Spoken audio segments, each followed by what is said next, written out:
What's a wounded bear to do? Good luck deducing Vladimir Putin's next move as he sort of returns to the public eye in the wake of Saturday's aborted march on Moscow by Yevgeny Prigozhin's irregulars. What are the master of the Kremlin's true intentions?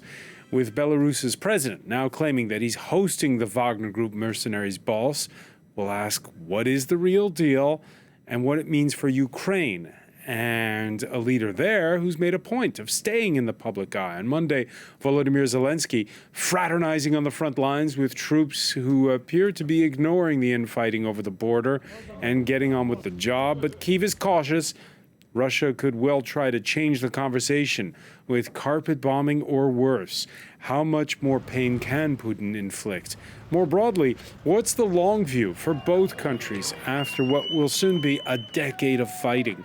Do old models from the days of the Tsars and the Soviets still apply in the age of telegram and private militias? Today in the France 24 debate, we're looking at Putin's next move. With us, geopolitics lecturer Anastasia Shapochkina, president of the Eastern Circles think tank. Welcome.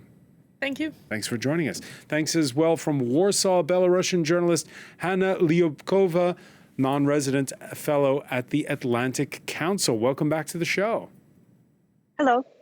From Los Angeles, Colin Clark, Senior Research Fellow at the Soufan Center think tank. Welcome, sir. Thank you for having me. And here in the studio with us, journalist Vladislav Davidson, the author of From Odessa with Love. How are you?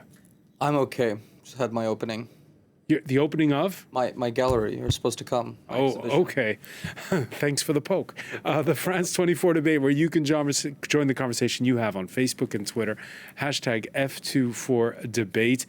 It's at their own expense that Prigozhin and some of his troops have arrived in Belarus. That's the claim by President Alexander Lukashenko after a Prigozhin-linked plane landed in the pre-dawn hours in Minsk. That's according to the flight tracker website.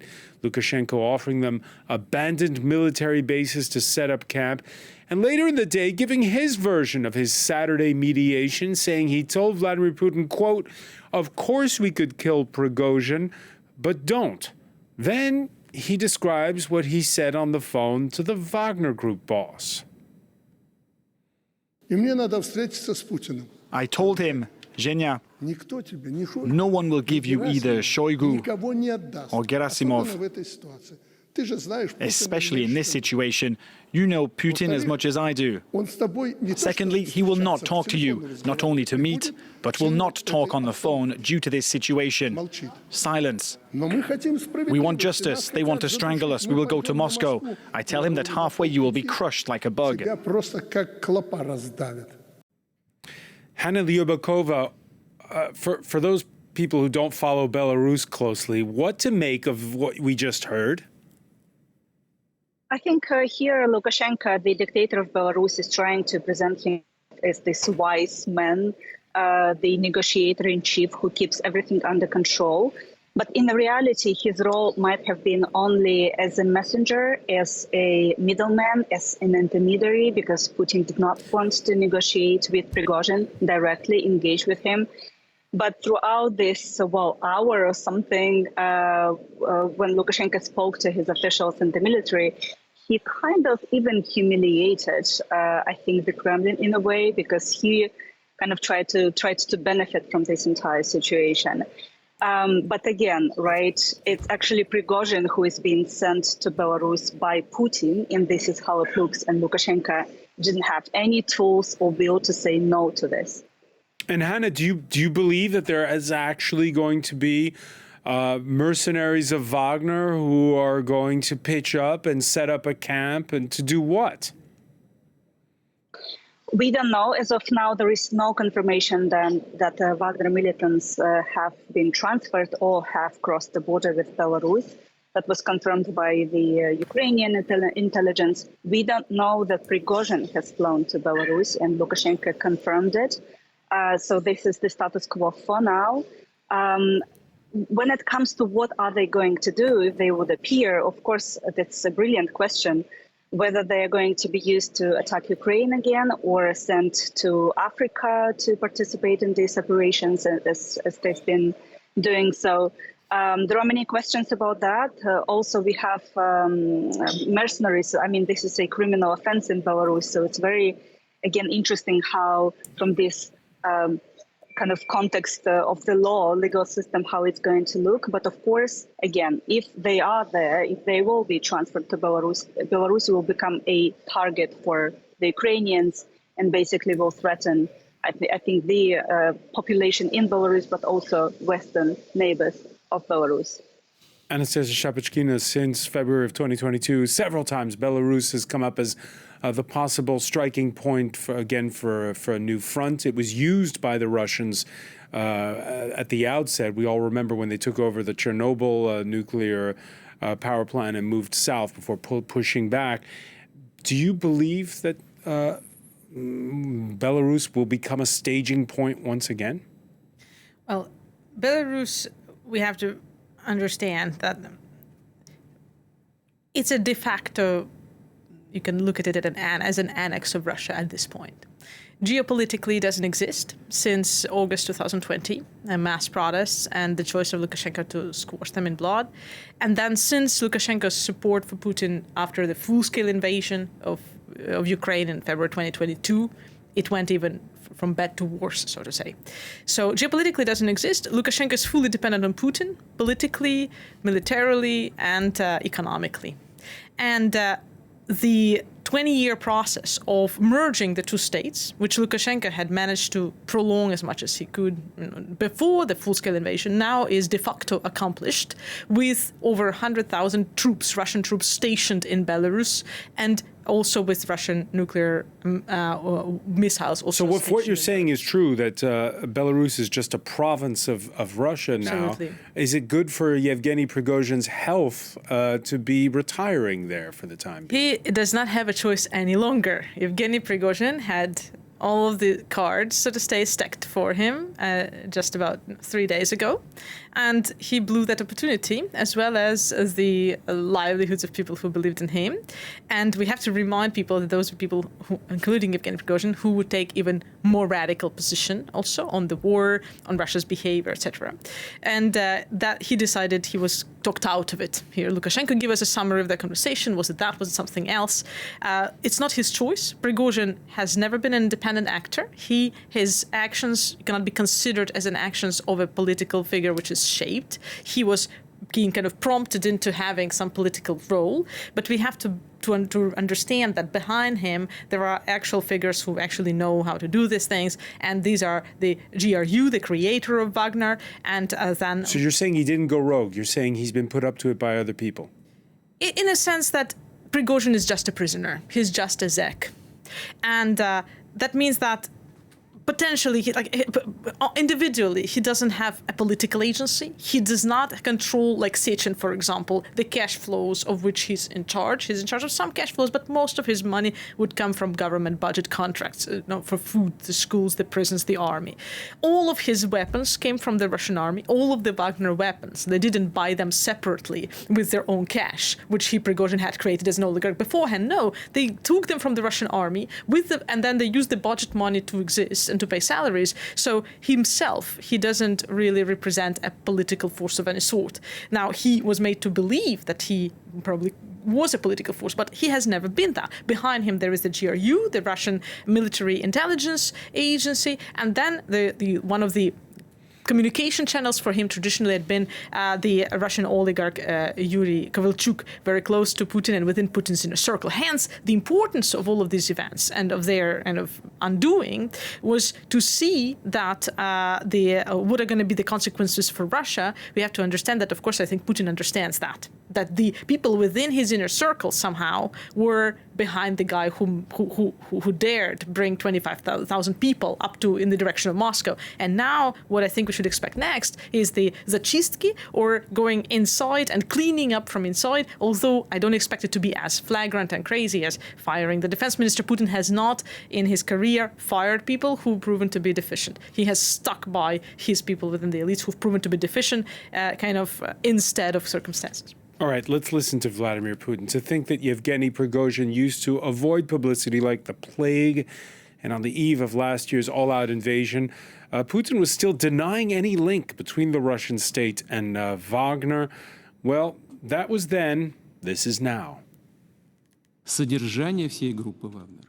The government has fully funded the Wagner Group. The Defense Ministry, the budget has fully funded this group. Финансировали эту группу. All right, that's stated for the record. And Vladimir Putin, who kind of seemed to go to ground on Saturday, he's been appearing in public quite a bit. Twice this Tuesday he's spoken, and he seemed to be settling accounts, literally, stating that while the government spent 86 billion rubles financing Wagner fighters, Yevgeny Prigozhin's Concord Group earned nearly as much from a contract to provide the military with food. Собственник The state provided full allowance, через but part of this group, Concord, всем том, earned 80 billion rubles at the same time. было на плечах государства, за I hope год that while doing so, Concord they didn't steal anything получил or didn't steal that much. But we will undoubtedly sort it all out. Я оказываю услуги по питанию в армии. Заработал 80 миллиардов рублей. They're hoping they didn't steal anything. Vladislav Davidson. Well, Putin's trolling prowess is unparalleled, and still he is a master of his craft, which is being a funny troll character. I 3/4 agree with my colleague over here. I do believe that everything she said is correct about him being a creature of the Ministry of Defense is correct. But he did because of a propaganda and because of a legend of the prowess of their capacity to fight. That is, Wagner have a certain kind of independent position outside of the army. He had his reputation. He had the reputation of their power and prowess as men of arms. So, he did have some capacity to operate as an independent character, but he obviously overplayed his hand radically, and he was about to be reined in that fight with Shoigu, the president. Did he overplay his hand? Because Absolutely. there was not a single shot fired at him, it seems. In fact, he's the only one who shot. They shot down those I think 20 or 30 Wagner guys are dead. I mean, probably 24 Russian army guys are dead, mostly pilots, and 24 to 36 Russian guys fighting for Wagner are dead. There were videos of Wagner trucks being blown up on the highway. We saw them. I imagine it's not a lot, but it's not zero casualties. Okay, so Colin Clark, break the tie for us here. Is Yevgeny Prigozhin simply the puppet of other forces inside of the Kremlin, or is he his own man? Well, he certainly seemed to believe he was his own man as he stormed toward Moscow. I think, it almost reminded me like he said, "Okay, come on, guys, who's with me?" And then along the way, he realized he had few backers, or not nearly as many folks as he would have liked. Look, people like Prigozhin would not be allowed to exist were it not for Vladimir Putin.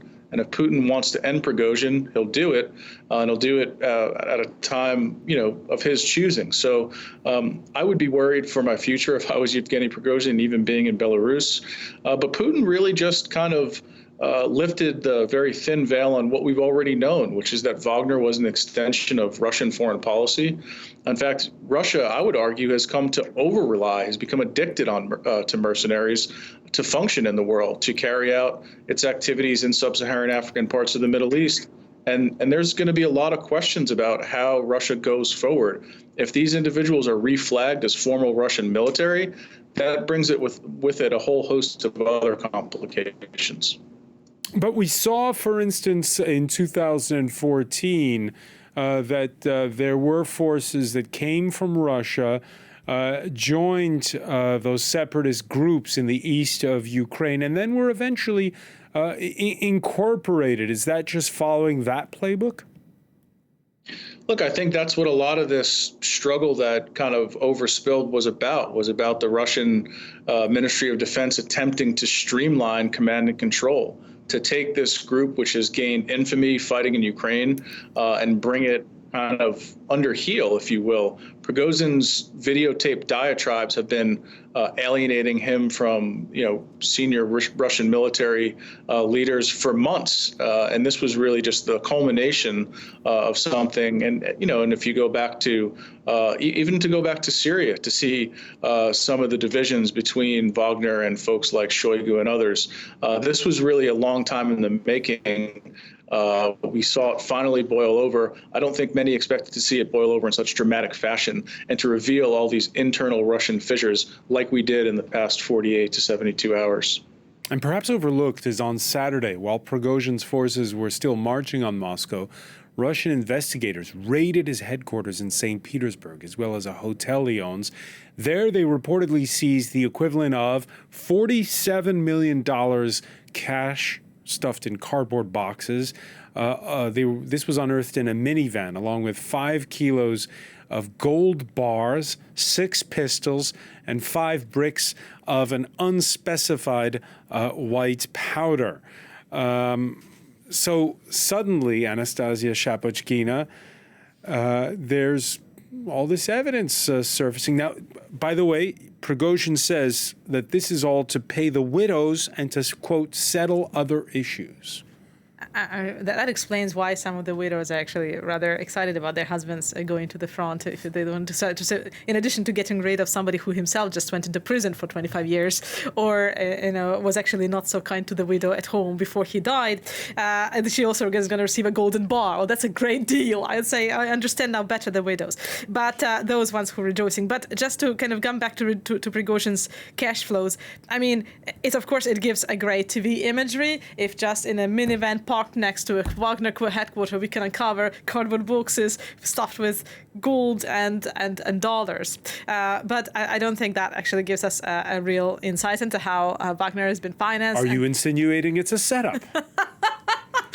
I haven't been there, but what I can tell you, based on our report on Wagner that we did with Eastern Circles, we have written about how they get financed. And the way how they get financed is, of course, in addition to the budget money, which Putin went very much into detail, also there are cash flows from Africa and from Syria. So controlling mines, which are active, and taking parts and taking shares in the active mines in exchange for Wagner services in Africa, being it guarded the bodies of the African dictators, or actually protecting the sites in exchange for shares of the sites. And this could be true for gold mines, for natural resources other than gold, for oil refineries as well in different countries. It could also be taking hold of a mine which is already used or totally inactive, and then using it for money laundering from Africa or from other countries, just as a source of money laundering in order to avoid sanctions. So it would be basically as a mechanism for sanctions avoidance. So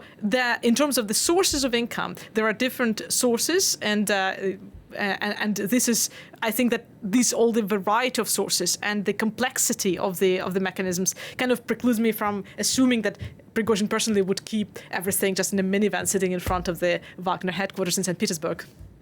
Hanna Lyubakova, all this laundry being hung out to dry, hung out in public rather, aired in public.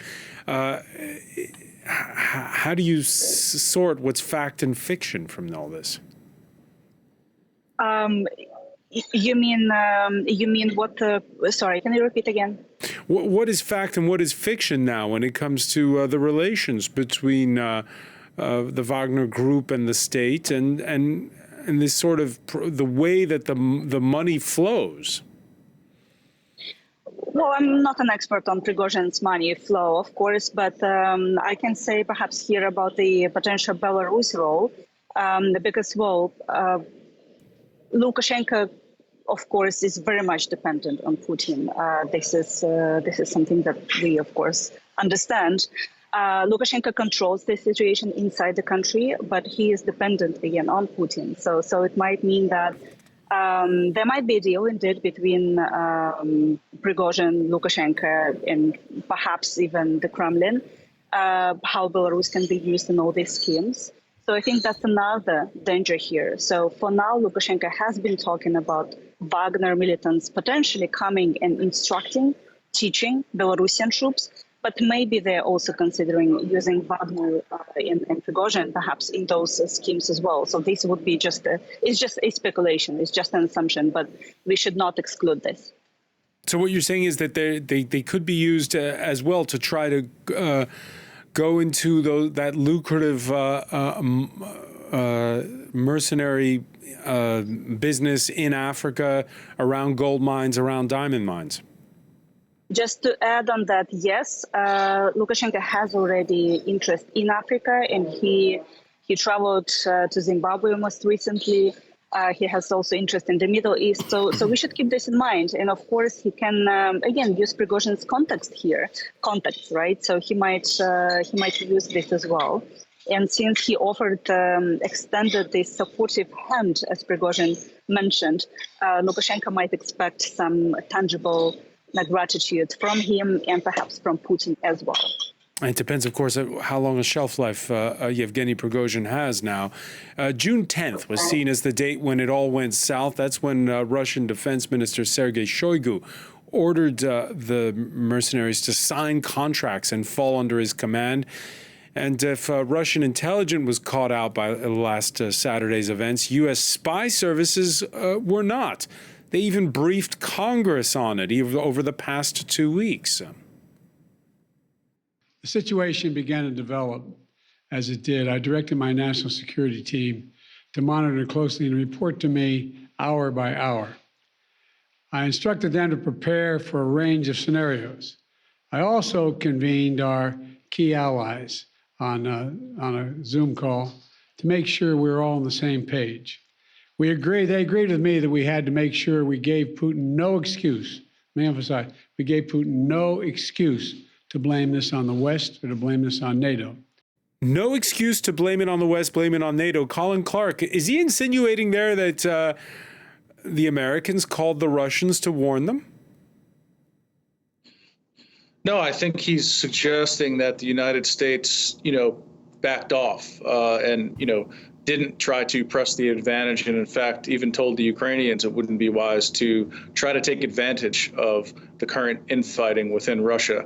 However, I think the Ukrainians have every right to take advantage of what we've seen over the last few days, and I think they will. How do they take advantage of it? Ukraine has information warfare, for one, and the Ukrainians have been above average in terms of conducting information operations and various psychological operations to further sow doubt on the Russian side. Look, Russia's suffering from low morale. This is a war of choice, not a war of necessity. And, after a defection like this and a mutiny, there's going to be a lot of questions, a lot of second guessing. And I think Ukraine is well positioned to, kind of further dig the knife in there and really stick it to Moscow. All right, that is the glass half full. But with Vladimir Putin more than ever branding Ukraine's leadership as neo-Nazis, we know he's not about to sue for peace anytime soon, and that has ordinary citizens near the front lines worried, nowhere more so than on the Ukrainian side from the Russian-controlled Zaporizhzhia nuclear power plant. Correspondent Gwendoline de Bono went there. Enerhodar's mayor has a lot on his plate. A town under Russian occupation, an administration in exile, and a nuclear power station threatening an imminent disaster. And Ukrainian intelligence believes Moscow may trigger a nuclear accident that could cripple the front line. The situation is tense. How far will the occupiers allow the employees to ensure the plant's security? Because the soldiers live and sleep there and have a military base with ammunition on site. No one knows what orders they will be given or what the consequences will be. We can only hope that things go well. What worries him the most is the fate of the Ukrainian plant employees who have kept their jobs. The pressure on them is immense. We get calls from the occupied zone saying the pressure is mounting. Some of the employees are going to work, around 2,000 to 3,000 people, but most of them are now having to sign contracts with Russian company Rosatom under pressure. Some didn't want to sign, but the occupiers have no choice but to leave them working, as they can't replace them. He arranged this center so that those exiled from Enerhodar could find help. Most of the men here are former technicians from the power station. I used to work as a team leader in the turbine department. I feel really anxious because I know how this equipment works and that interference can lead to serious problems. We can't predict what's going to happen. Nobody can.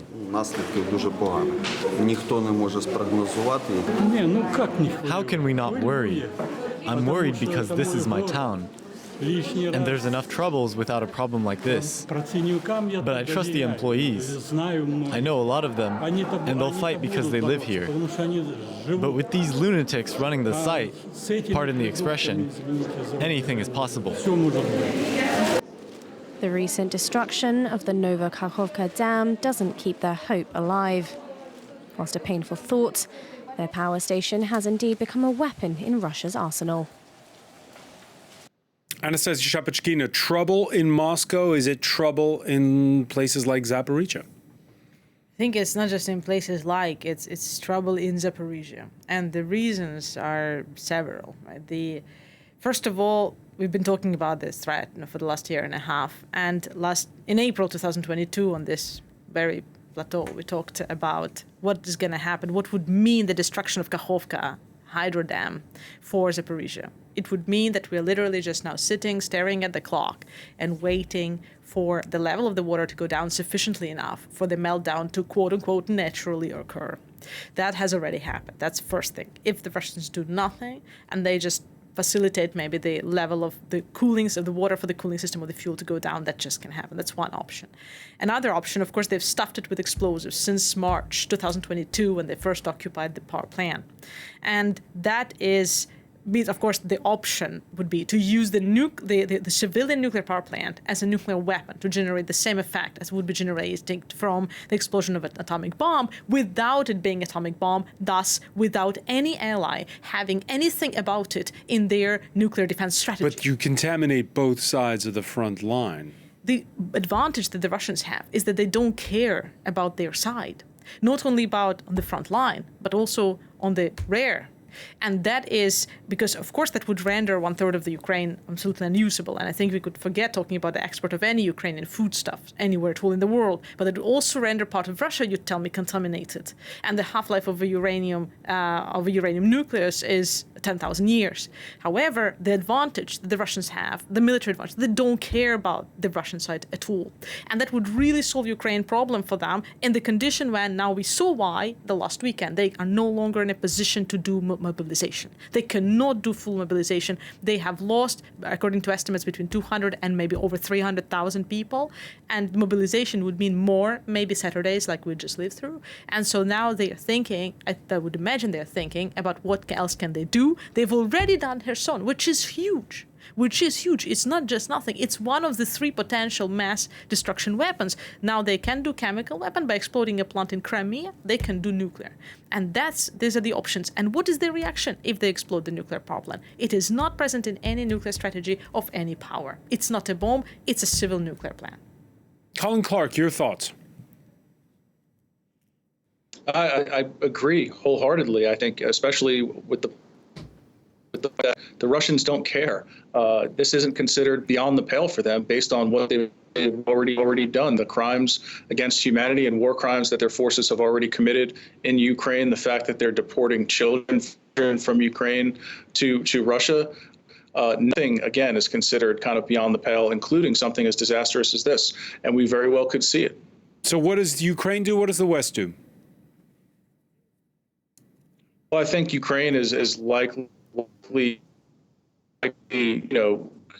receiving also from the United States, prepare for some kind of a disaster.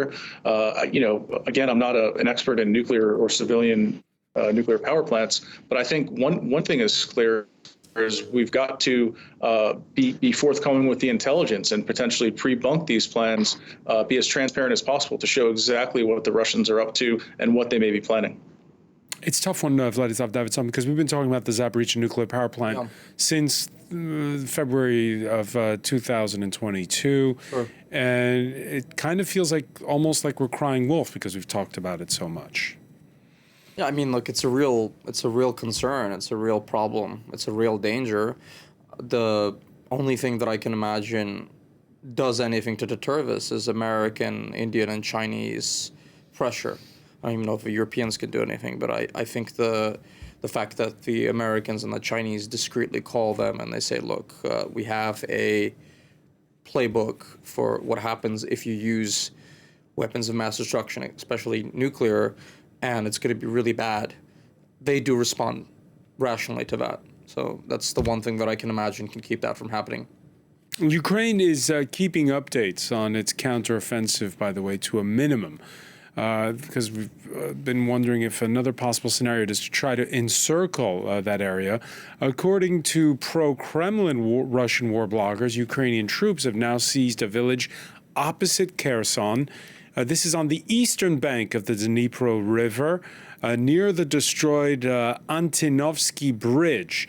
They've dug in and are seeking to establish a bridgehead. Again, this is according to Russian military bloggers on Telegram. It hasn't been formally confirmed either by the West or by Ukraine itself, but it could be the sign or not, Anastasia Shapachkina, that the counteroffensive, again, while this mayhem is going on inside the Kremlin, could be gaining traction? I think one thing is clear, that for the Ukrainian military command was that once the mayhem started, that was the momentum they shouldn't lose, and they didn't lose it. Their gains, the crossing of the river, they're actually entering the territory controlled by the Russian troops in Kherson is one. Then the village Donetsk region, the advances in Bakhmut, and the Bakhmut claimed completely by the Russian, by Wagner and then the Russian army. All of these show that they are not losing their time. Of course, they have taken advantage of the situation because Russia had to pull some troops in reaction to the Saturday events to reinforce positions in Moscow, and we may even expect more troops to be pulled. But I think that's where Belarus' role should not be forgotten and put aside, because anywhere between 100 and 160,000 Russian troops are stationed there. That card has not yet been played. It's not the same terrain. It's not the same situation. However, and now Wagner troops being quote unquote incorporated into the Russian army or sent to Belarus, to me, may also mean a means to kind of strengthen the Russian army from inside by incorporating these guys also in Belarus. So not all the cards have been played yet, and Russia has still the thing, but the momentum the Ukrainians are using, I think, in the counteroffensive, yes. Hanna Lyobakova, do you see the possibility of the Russians who went in from Belarus, then pulled back, trying to go back in? I think what's important here, first of all, of course, there is not enough Russian troops right now for the offensive from the territory of Belarus, from the north of Ukraine. But again, it all depends on how many Wagner militants would come and whether they would indeed strengthen the capabilities of the Russian army already present. But I think there is another aspect here. So even if they are not going to attack or invade, it still provokes a lot of concerns, I think, among the Ukrainians, and that would weaken the counteroffensive because of their mere presence. And the Ukrainians would need to think about their northern front and trying to protect it, and perhaps regrouping some of their forces to the north, right? So there is definitely, if not the invasion itself, but still the threat of that invasion. This is something that the Ukrainians would face with. Now, we saw on Saturday, Hanna, that it was the Russian National Guard that were the ones setting up roadblocks in the Russian capital, Moscow, the so-called Rosgvardia. And now we have a dispatch from the Interfax news agency this Tuesday that says that they may be equipped with tanks and armored vehicles coming from military hardware that could be confiscated from Wagner, it seems, according to this dispatch. That's because the Russian Defense Ministry has announced that it's preparing to receive seized military hardware from the Wagner Group. Is that for the war in Ukraine, Or is that for more domestic purposes, like martial law being declared?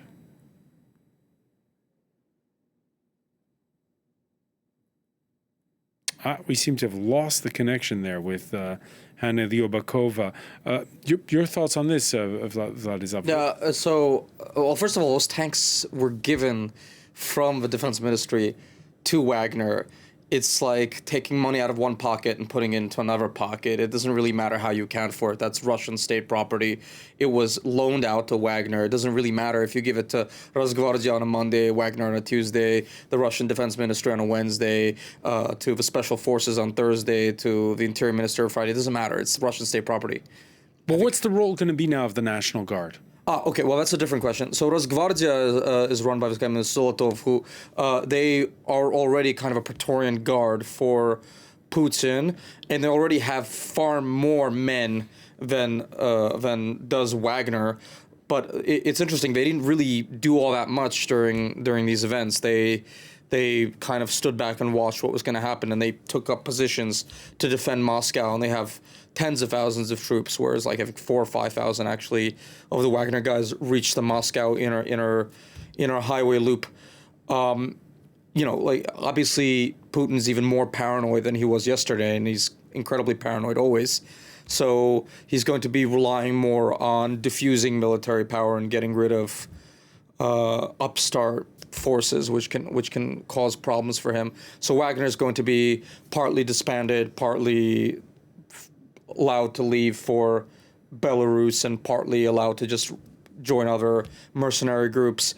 But the Rosgvardia guys, which are basically like a heavy-duty paramilitary riot guard, they're not going to have the same kind of function as Wagner. They're just not the same. They can't really fight. They're not like heavy riot duty. Police mostly. They're like heavy riot police plus special forces units. Yeah, they're not military.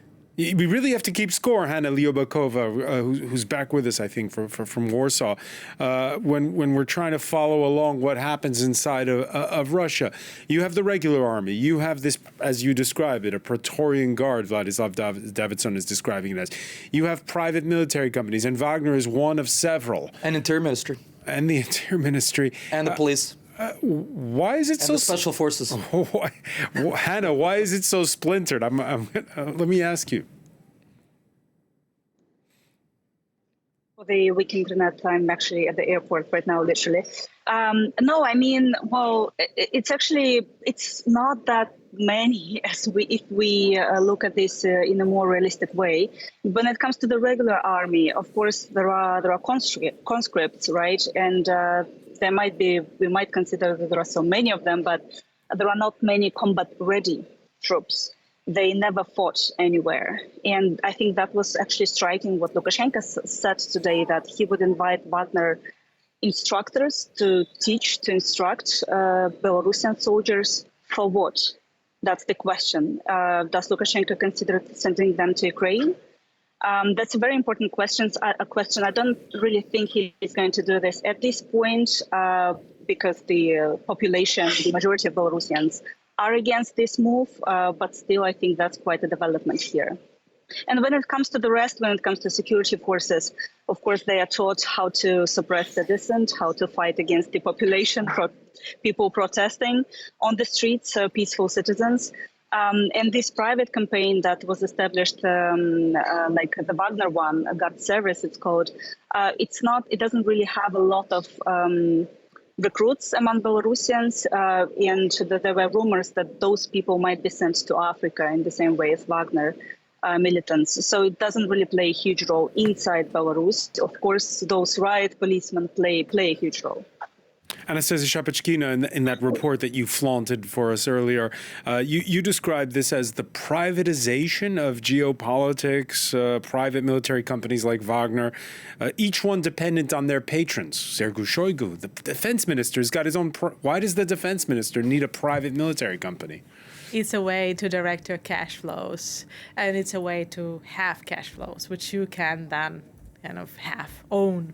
For example, Shoigu's a military company, right, Patriot. It is in Africa. One of the businesses it's in is providing security, personal security to African dictators. It's paid for this, right? It then can get paid in all the different ways we have mentioned, right? And then for example, Kadyrov, right, the president of the Chechen Republic, he has had his own troops, and we're talking about tens of thousands of people as well, right, just for his own service, because this is Chechnya and this is for security. But today it becomes a totally different ballgame, because now he has it. Then the mayor of Moscow became so fashionable. Even the mayor of Moscow, who's considered Wait a minute, Anastasia. Patrons. Anastasia, Vladimir Putin's big selling point when he became first prime minister, then president in 2000, was after the cowboy capitalism years of the 90s, when there was score settling, there were gangs, there was mafias everywhere. It's going to be the monopoly of power is with the state. You're describing the opposite. Exactly. What's happening now with everybody from the Minister of Defense to the mayor of Moscow to the governor of Crimea to the president of Chechnya and to the CEO of Rosneft or the Gazprom having their own PMCs or private security companies, private military or private security companies, which are becoming then also called to become they're called to also fulfill the functions of private military companies. We have the perfect setting, for return into the 90s in terms of criminal levels and instability, because of course once people come back home from the front at some point, either on rotation or in general, they come back home at some point, they are going to have no other skill outside of shooting a weapon, no brakes in their head, and a lot of weapon with them. Then second, there is all of the stages set now for deposing Putin somehow, for the power to transition, and the transition year is 2024 if everything goes according to plan without another Saturday like last week. And there you have clans completely surrounded with armored people who are absolutely ready to eat each other, to jump at each other, destroy each other. Nobody is as vulnerable in this kind of war of targets as Kadyrov or as Prigozhin. And then behind everything, behind all these, there are powerful people from the Russian elites, including Putin's very inner circle, the oligarchs he had created, who are just waiting for the moment, who have learned their lessons from last Saturday, who've seen what works and what doesn't, and who are going to, no doubt, act on the lessons they have learned. Very briefly, because we're running short on time, Colin Clark, what's Putin's next move? I think he's still trying to figure that out, to be quite honest. And you can see that in how tentative his statements have been. He's tried to manufacture outrage, but I think he's really trying to figure out who's plotting against him and who's on his side. And again, that goes back to what I mentioned earlier with Ukrainians' opportunity for information warfare. I think it's time to make Putin even a bit more paranoid than he already is. And if that leads to a greater purge of folks that are surrounding him, then that opens up again more opportunities for the West to take advantage of the chaos. How? Simply by pressing these gains on the battlefield while the Russians are tied up domestically, trying to get their own affairs in order, their own house in order. They're going to naturally be distracted. Their bandwidth is pulled in several different directions. And I think, now is the time to press forward with the counter offensive and take advantage of a lot of the new military equipment and training. Take advantage of the chaos in Moscow. Vladislav Davidson? Yes. What does Putin do now? Well, he's taken a huge hit to his mystique and to his legitimacy, a huge hit to legitimacy. So now what he has to do is to restructure state legitimacy and prove to the population. Can he put a lid on it? Yeah, he can. It's not, it's not game over, but it's a real hit against the state legitimacy and state coherence, and the belief of the Russian population that he can control all these different groups. I mean, his whole remit was to control all these different competing power centers and PMCs and the Belarusians of their armies and the Chechens and Wagner and the Rosgvardia guys and the guys of the other PMCs, but he turned out to not be able to juggle that many balls at the same time. He did it for 23 years. Well, he did it for 23 years, but now he had warning about this was happening and he wasn't able to preempt the situation. He had a couple of hours at least warning and he wasn't able to stop this. So any kind of blow up of the situation shows that he's losing control. We shall see what happens next. Many thanks, Vladislav Davidson. I want to thank Hanna Lyubakova for being with us from Warsaw, Colin Clark in Los Angeles, Anastasia Shapochkina. Thank you for being with us here in the France 24 debate.